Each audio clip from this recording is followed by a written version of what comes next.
പുതിയൊരു വീഡിയോയിലേക്ക് സ്വാഗതം. ഇംഗ്ലീഷ് ഗ്രാമർ മൂന്നാം ഭാഗം.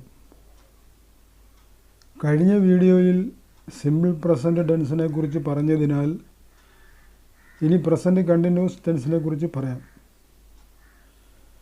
സിമ്പിൾ പ്രസൻറ്റ് ടെൻസ് പഠിച്ചു കഴിഞ്ഞ സ്ഥിതിക്ക് ഇനി പഠിക്കേണ്ടത് അതാണ്.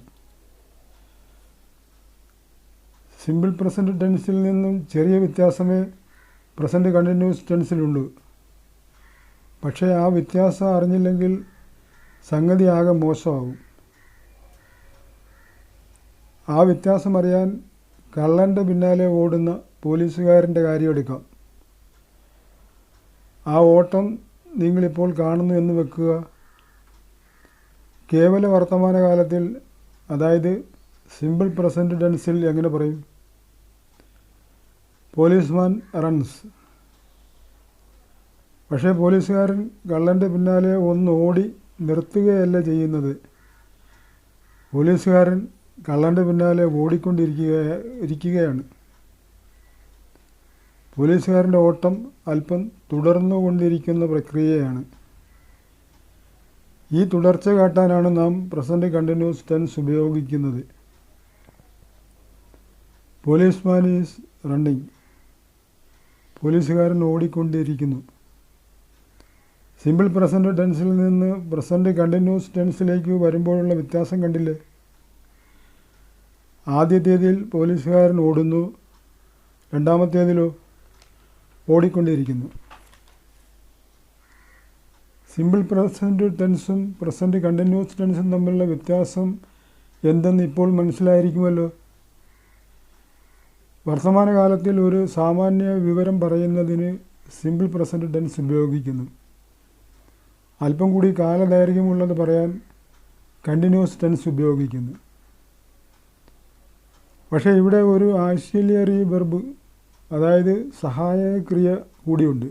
അതാണ് ഈസ്.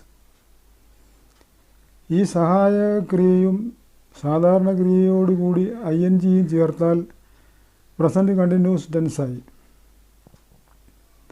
ഇവിടെയും കർത്താവിന് വലിയ പ്രാധാന്യമുണ്ട്. കർത്താവിൻ്റെ എണ്ണഭേദമനുസരിച്ച് ഈസിന് രൂപഭേദം സംഭവിക്കുന്നു.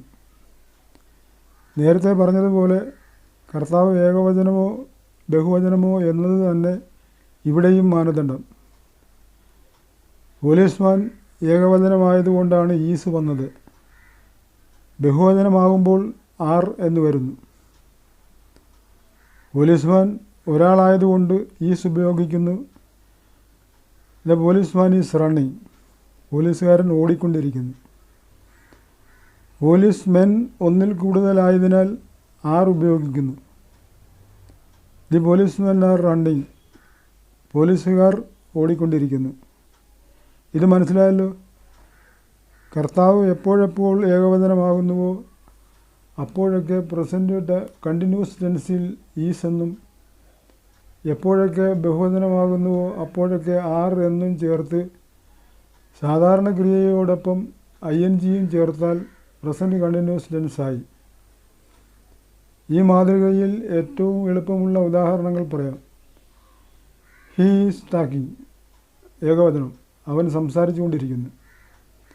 They are talking. ദേ ബഹുവചനം, അവർ സംസാരിച്ചു കൊണ്ടിരിക്കുന്നു. ഇതിൽ നിന്നും വ്യത്യസ്തമായി പ്രസൻറ്റ് കണ്ടിന്യൂസ് ടെൻസിൽ പ്രത്യേകം ശ്രദ്ധിക്കേണ്ട ഒരു കാര്യം കൂടിയുണ്ട്. പ്രസൻറ്റ് കണ്ടിന്യൂസ് ടെൻസിൽ I എന്ന സബ്ജക്റ്റ് ഏകവചനത്തിലുമല്ല ബഹുവചനത്തിലുമല്ല പെടുത്തിയിരിക്കുന്നത്. I കർത്താവ് എങ്കിൽ ഈസ് എന്നുമല്ല ആർ എന്നുമല്ല ചേർക്കേണ്ടത്, ആം എന്ന് മാത്രമാണ്. പ്രത്യേകം ശ്രദ്ധിക്കുക. I കർത്താവായി വരുമ്പോൾ പ്രസൻറ്റ് കണ്ടിന്യൂസ് ടെൻസിൽ എപ്പോഴും ആം മാത്രമേ ചേർക്കൂ. I am talking. ഞാൻ സംസാരിച്ചു കൊണ്ടിരിക്കുന്നു. അപ്പോൾ ആവർത്തിച്ച് ഓർക്കുക.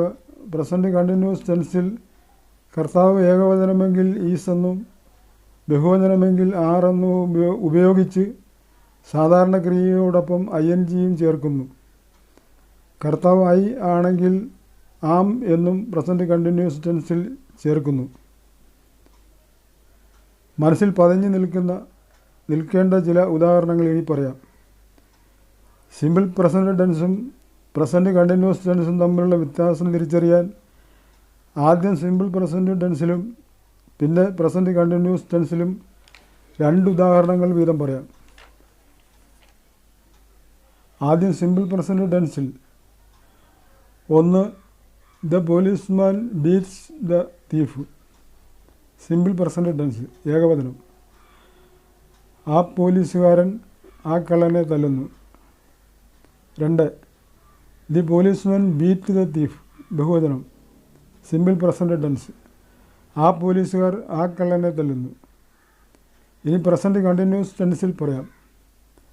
The policeman is beating the thief singular present continuous tense. ആ പോലീസുകാരൻ ആ കള്ളനെ തല്ലിക്കൊണ്ടിരിക്കുന്നു. 2. The policemen are beating the thief ബഹുവചനം. ആ പോലീസുകാർ ആ കള്ളനെ തല്ലിക്കൊണ്ടിരിക്കുന്നു. ഏകവചനവും ബഹുവചനവും വരുമ്പോഴുണ്ടാകുന്ന പ്രയോഗ വ്യത്യാസം എന്തെന്ന് ഇപ്പോൾ മനസ്സിലായിരിക്കുമല്ലോ. ഇതിൽ നിന്നും വ്യത്യാസം ഐ കർത്താവായി വരുമ്പോഴാണ്. ഉദാഹരണം നോക്കുക. I write a letter to my friend. Simple present tense. ഞാൻ എൻ്റെ സുഹൃത്തിന് കത്തെഴുതുന്നു. I am writing a letter to my friend. Present continuous tense. ഞാൻ എൻ്റെ സുഹൃത്തിന് കത്തെഴുതിക്കൊണ്ടിരിക്കുന്നു. കഴിഞ്ഞു. പ്രസൻറ്റ് കണ്ടിന്യൂസ് ടെൻസിനെ കുറിച്ച് അറിയേണ്ടതെല്ലാം അറിഞ്ഞു കഴിഞ്ഞു. പ്രസൻറ്റ് ടെൻസിൽ ഇനിയും 2 പ്രയോഗ വ്യത്യാസം കൂടിയുണ്ട്. അത് അടുത്ത വീഡിയോയിൽ. വീഡിയോ ഇഷ്ടപ്പെട്ടാൽ സബ്സ്ക്രൈബ് ചെയ്യണേ.